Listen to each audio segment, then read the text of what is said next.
Tumult Subduer. New endgame mode. Wow, let's go. Surely it will Wow. the same. Alright, let's see what he has to say about this. Where we got excited for a little bit, and then the more details came out, the more we realized it was pretty bad, and then it came out in an awful state, right? Okay, to be fair, I'm more optimistic for this than I was for Imaginarium Theater. Let's quickly give you a rundown of how the mode works. The new mode is going to have 3 teams instead of 2, and you're gonna start with 0 energy. No energy starting, that's gonna be a pain, and that's more Favonius stock rising right there. This is currently what information we have. We don't know whether floor or difficulty 4 and difficulty 5 is giving anything significant yet, and it's definitely not gonna be Primogem. So it's similar to the events, the very heavy combat events that they have done sometime in the past, where we can just clear to a decent difficulty, in this case difficulty number 3, to get all the Primogem reward.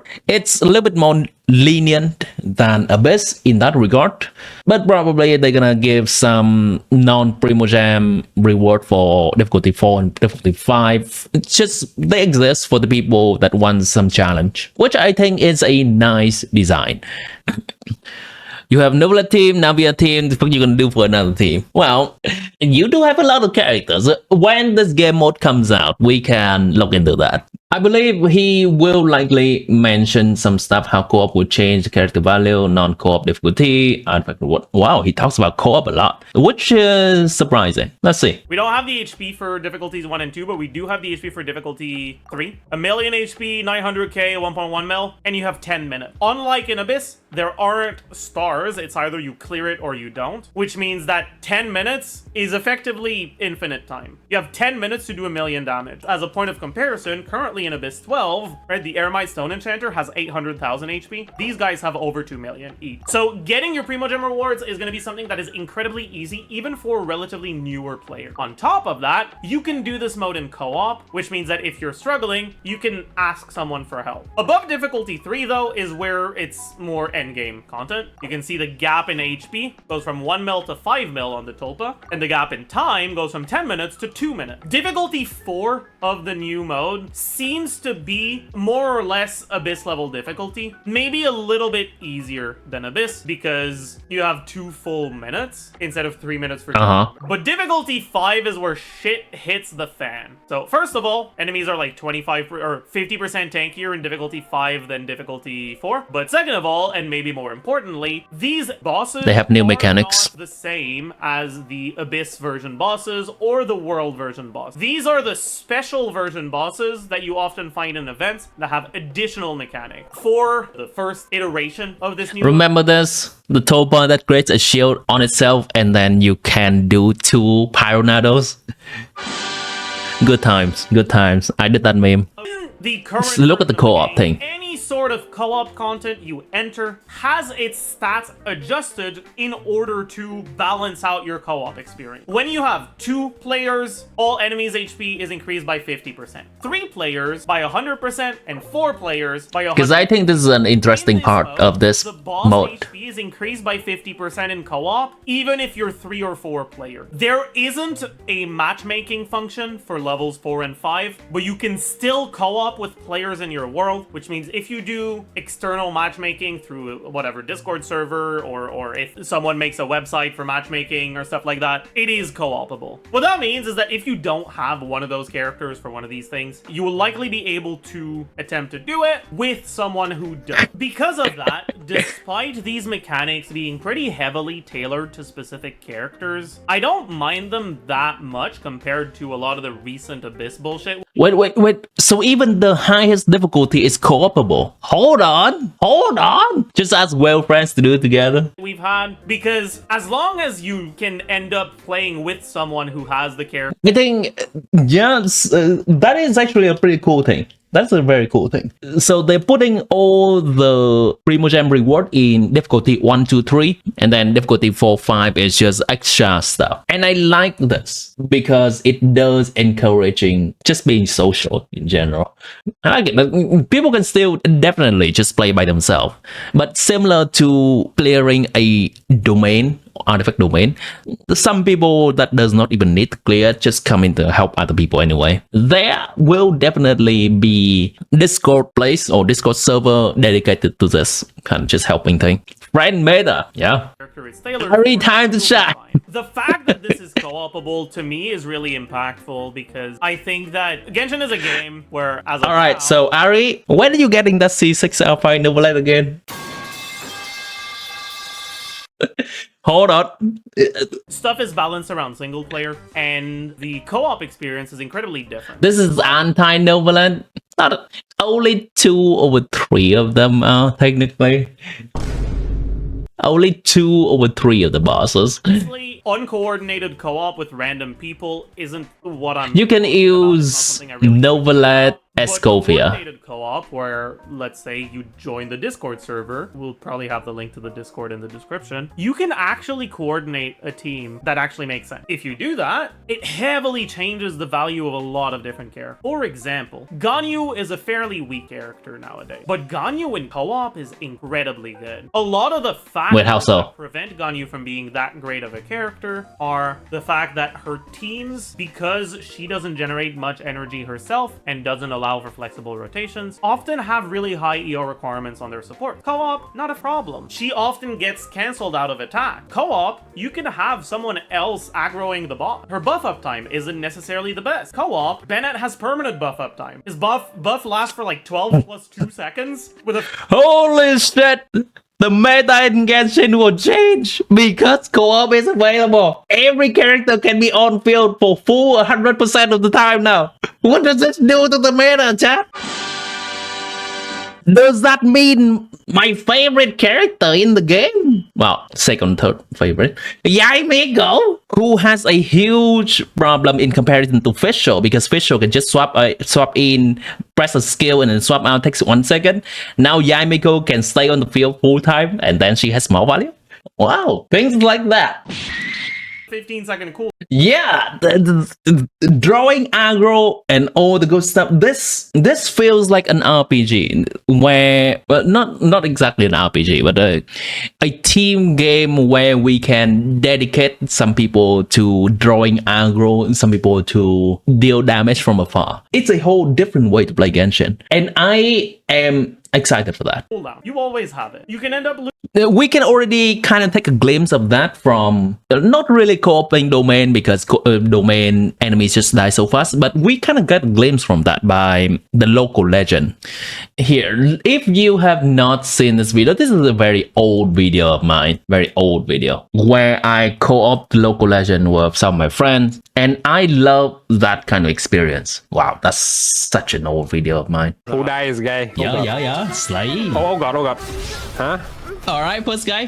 I just dodged, Lou. And I got into the fucking range. Alright, I'm getting out of the range. I see this lad running in. I'm out of range. Disappearing. No, I'm Applying hydro. Scared of death. Draining HP. I'm half your HP. I'm fucking walking around like a fucking pussy. Excellent communication, guy. Excellent com. My tank is on the fucking pillar. Instead of tanking. Tank down. Tank down. Oi! Whoa. This is the Archon War right here. Yeah. Smack the shit out of Candria. I would kill with that experience, chat. I would kill with that experience. Streaming around friends. And it has been missing from the past few combat events because for some reason, Hoyoverse is restricting those kind of co-opable combat event into only 2 person at a time, which is weird. You're confused. Here you go. I mean, this is the video link. I'm gonna put that in chatting for my in the Discord server. Oh, hold on. What is this? Nessie posting something. Hydro damage bonus. Oh, that's good. Oh, that's good. Hold on. Here's the video. If people wants to watch it, it's quite an old video of mine. Haven't really had the time to sit down and do some local legend with my friends again since then. losing reaction to your burst yoinking the second hit of your charge attack, of your charge attack's reaction. Well, as it turns out, Bennett's 2U pyro application on skill makes it so that that's not gonna happen anymore. You're pretty much Wow, Bennett's still gonna be good? Okay, okay. getting her own burst. Act surprise, Sad. Act surprise. Co-op. Energy's infinite in co-op. You'll get it really easily. Basically, a lot of the things that prevent Ganyu from being all that powerful of a character in single player are alleviated by co-op. And she's not the only character whose value significantly changes in co-op. Certain characters get much better, and certain characters don't change at all, so they comparatively get worse. So, I mean, for example, Maoika already makes the most out of her kit. If you get to spend more time on Maoika, you barely gain anything, because once your burst expires, she's worthless. And so in co-op, Maoika barely gains anything. And so there's a lot of characters, and it significantly impacts the rankings of characters and how strong they are compared to one another. And I think it'll be really cool. I think thinking about that, talking about it's cool. Experiencing it is gonna be really nice if it stays this way. I think it's cool. It's bring value and shake up what has already been tried and true in a game like this. I like that. A character can potentially be good in a different kind of game mode or like co-op, and it brings a different kind of value to characters. Have you ever played World of Warcraft? I did not. But if you're asking kind of, I think World of Warcraft is that a more of a building and tower defense game, or is it more of a team fighting game? Really hope they keep it at 150% because that's actually a strong incentive. How are Ari and you are level 2? Let me check. It's their intention for this to be co-opable content. Almost like a raid. Ari is number 3 right now. Pretty much what it is, right? It's 3 bosses. Raiding games. Each Oh. boss-specific mechanics that you can do in co-op for which you have to prepare. Like, this is as close to a raid as we've ever gotten, and honestly, I'm looking forward to it. I really hope that there's no like issues with translations when it comes to how it's gonna actually end up working out. And to some extent, I also hope they try to improve their netcode. I'm very clueless when it comes to any sort of coding related stuff. I am not a programmer or anything close to it, but I am an avid user of games, and boy is the user experience of Genshin Impact co-op a lot worse than most multiplayer games. I hope they try to do something about it. But the main thing that I find exciting for this is a mix of two factors. One, the introduction of co-op as an important part of the endgame content adds a new Yes, dimension please. through which characters can be good, which is a really good sign for the health of the game, because we've had a recent trend of pretty heavy power creep, which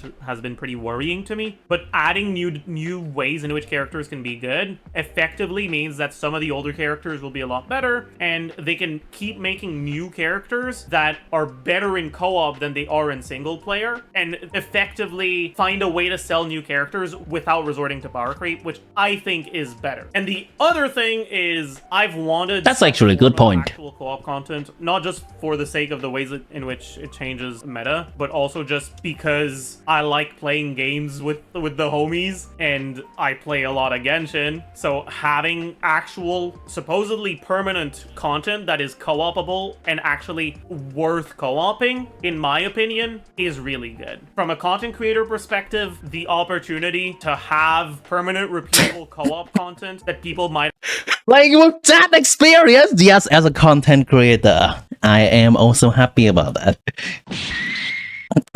I pretty much share all the sentiment that the Jeff has with this here.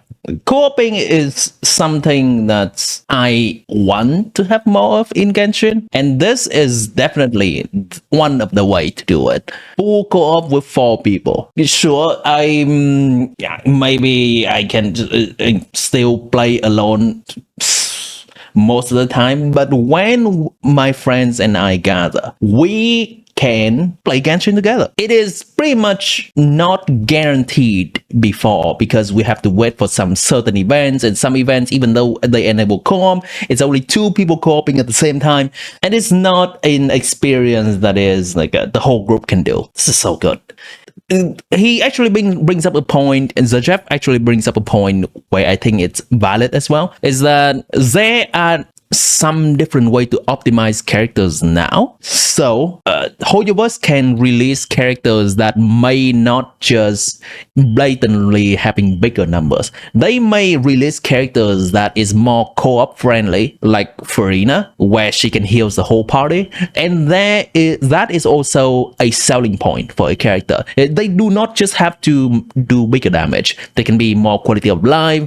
They can be better to bring in co-op, as in normally in a single player game mode. For example, with the Ganyu example, Ganyu can only stay on field for a limited amount of time, then we have to swap the teammate. But in co-op, a character like Ganyu having more field time can do a lot more things. They can do characters like that. It's healthy for the game. It's healthy for the game. You have one Genshin friend? Wow. Are you counting the people in the server? Do you mean Nahida is trying to throw hands? I will summon a lot and save your iPad. Nahida is also a character that can benefit from co-op. We'll just have to build her normal attack.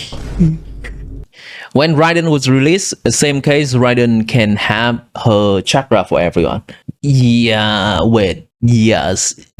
I cannot remember correctly. But I believe that Raiden in co-op, even if teammates it's attacking, her coordinated attacks still apply. I'd actually be interested in watching is also really good. It gives a lot of opportunities for collabs, so I'm looking forward to it. Getting back to the non-co-op portion of this, I think I'll be able to do this, but just barely on my account. I expect this to be like pretty much the upper limit of what you can do as a free-to-play player that doesn't go for cons on stuff. Because technically, even as a free-to-play player, if you spend your primos wisely, you can end up with like a C2R1 carry on a premium team for a couple different teams. And obviously, if that's what you do, this won't be much of a problem. But with 3 teams, it's starting to get a little rough, but still. But if you're keeping it for C0 or 0 stuff, this to me seems like pretty much the exact point that you can reach with really good investment on your characters, really good artifact investment, I mean, at C0 or 0 stuff with the right team. I think that this one is a bit of an abomination, right? Like, I think Tulpa and the Lava Dragon statue are very doable. I think the Secret Source Automaton is going to be a lot more rough. I think even if you have those cryo carries, it'll be pretty rough unless you have incredibly powerful builds, but we'll have to see how that goes. Hold on. I just noticed that's 7 million HP. Hold on, let me try to look at the website on my own. 7 million HP. Jesus. Okay, let's do some math real quick. This is a calculator. If the enemy has 7,600,000 HP and we have 120 seconds to kill it, that means that's not too bad. We have to do 63 to 64,000 damage per second. That is doable. But this game mode also has 0 energy from the beginning. So we're gonna waste time trying to get energy. Some things, so 120 seconds may look something more similar to 100 seconds, because let's assume that we spend 20 seconds, maybe 1 about rotation to get energy. In that case, 7,600,000 HP divided by 100. Now the requirement is 76,000 DPS. Your Varsa is the only one that can do that? Oh, fuck, resistance. Resistance is a thing. Okay. We can assume that it's 0 if we play fully into this boss mechanic. We can assume that it's close to 0. If we don't play into mechanic, we cannot even clear it at all. It's not even gonna pretend. So if we play into mechanic, we're still gonna need 76,000 damage per second. And that is teetering on the edge of a lot of teams nowadays. Hoyo just keeps releasing events for damn whales. Remember, this is difficulty 5, where it gives some less significant reward. Difficulty 3, we have 10 minutes to do this, and the boss only has around 1 million HP. So this is similar to the limited time events, that some combat limited time events where there is a platinum reward for the whales, but most people can still get the Primogem anyway. You don't even need to do level 4 at all, it's level 3. But I am a player that does engage in difficult content. So this is what I'm excited about. Not just for the reward, but for the challenge itself. Do you have the name card? I do. They can give cosmetic reward like that. Something for us just to flex with other people, but not really significant in terms of game progression. And I think that's okay. think that's okay. Let me give you a point of reference real quick. From my own calculation, remember that we need 76,000 damage per second to do this. This is an Alekino Chavez team. It does 82,000 damage per second. So gonna need perfect execution. Also, this is not counting the fact that we need a lot of cryo characters to break the boss. Kinech team, if you can only do 4 cannon shot on Kinech, he's 77,000 or close to 80,000. He's teetering on the edge and needs frame perfect execution to kill the boss. Mohuika will clear it, no problem, but then we are also discounting the fact that we need cryo. Let's look into some cryo specific team, and that's gonna be Escovia, Novelet, Escovia, Silale, Farina. 84,000, close enough. Any other kind of team where I just have Xingqiu here as a meme and kind of just replacing some other less popular on-fielder for Hydro or Cryo characters, 68,000. Now it's not possible anymore. Let me give you one more thing. Skirk Coffee, 114. Wow! Skirk Decaf, as in no coffee, 83,000. Sweating.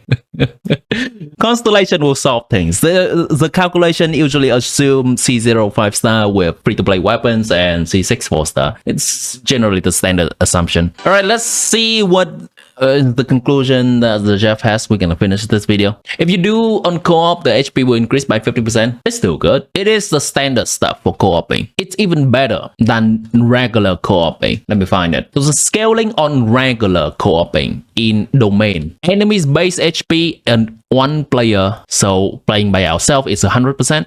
Enemy scaling enemy HP in 2 player. When there are 2 player is 150. Enemy HP in 3 player is 200 and 4 player is 250. In this particular endgame mode, even if we have 4 player, it's still at 150. So it is incentivizing co-oping as many people as possible. And generally, plus 50% HP. If we build a good team for it in co-op for people, it's definitely doable. Definitely doable. The zero energy stuff is gonna be a massive pain in the ass. It's not gonna be an insanely impactful thing just in terms of DPS because 120 seconds is a long time. Generally, most teams have rotations that hover in between 15 and 25 seconds. So 120 seconds is gonna be somewhere between 4 and 8 rotations, with most teams being able to do around 5. Starting with zero energy, in the worst case scenario, will generally be the equivalent of losing 1 rotation. That's in the very basically worst case scenario. For most teams, it'll just delay your first rotation by like 5 to 10 seconds, which won't be too bad. The thing though is that outside of just the impact of it in terms of damage, this is cringes, man. This is just gonna be unpleasant, and I kind of hope they change it. The last important thing here is the additional reward stuff, which isn't actually like a reward itself. It's basically the new endgame mode will also be a place where you can spend your resin, and it'll function like a slightly better artifact domain. What that means is that at least when this is going to be available, it will outright just be a more efficient way of getting artifacts than doing artifact domain. Basically, it works the exact same way as an artifact domain, but every 120 resin you spend, you get an extra artifact. That's generally every 6 artifacts you get +1, although technically you don't buy 6 get 1 free. Resin, it's like 1 point something because there's a chance to get a double, but it's basically about 15% more efficiency on your artifact farming. It's for the first 12 days of every phase, but I don't know what they mean by phase, because maybe the phase is like every reset, but we don't know how often it's going to reset. But there's also a chance that phase is referring to the wish banner, as they call it phase 1 and phase 2. But yeah, so we don't know exactly how often this resets, but this is effectively just a more efficient way to spend resin. This also means that if you have fragile resins and you've been waiting since 1.0 hoping that they'd get better eventually, now's your time. There doesn't seem to be a limit of how many times you can do it outside of just the time limit, which means you can probably use up all your fragiles if you want during the first 10 days. But yeah, that's pretty much it. I am planning on making a video eventually talking about co-op meta and the sort of changes that you can expect if it is indeed a co-op focused mode to the meta, which characters go up in value, which characters go down. I'll give you a hint right now. Bennett's broken. As it turns out, Bennett's biggest quote-unquote down downside is that he only buffs and heals one of your characters, but in co-op, he buffs and heals your whole team, so that's cool. But yeah, you can look forward to that. I think it'll be really fun to talk about and to think about, so make sure you subscribe so you don't miss out on that video. As usual, hope you learned a thing or two, hope you enjoyed, and I will see you guys in the next. Please be 15 days reset. What I think is likely a 1 month reset similar to Abyss and Theater. That's what I think is likely. But it's the new game mode is entirely up to them what they're doing with that. I don't really think it's gonna be related to Banner Face. That's a weird thing to be related to. More Primos. Primos the thing. I think this game mode is cool. This game mode is cool as well. Just being able to have some permanently available stuff that we can play with other people. It's interesting for the game. Just one particular time where we feel like it, even though we don't have to wait for any particular event, we feel like it. Okay, gang, let's get into some difficult end game content that is co-opable and let's play together. I like that. For 50 Primo, that is not much in the grand scheme of things. That is 2.5 pull. Compared to Abyss, Abyss gives 800, I think. Theater also gives a very similar amount to Abyss. I think it's exactly 800 too. 200 for a floor, and that's 800 in total. It's almost go hand in hand, right? More Primos to pull more character, but then I also want to have a ways to use those characters interestingly in a game like this as well. And the new game mode is, this new game mode is looking promising.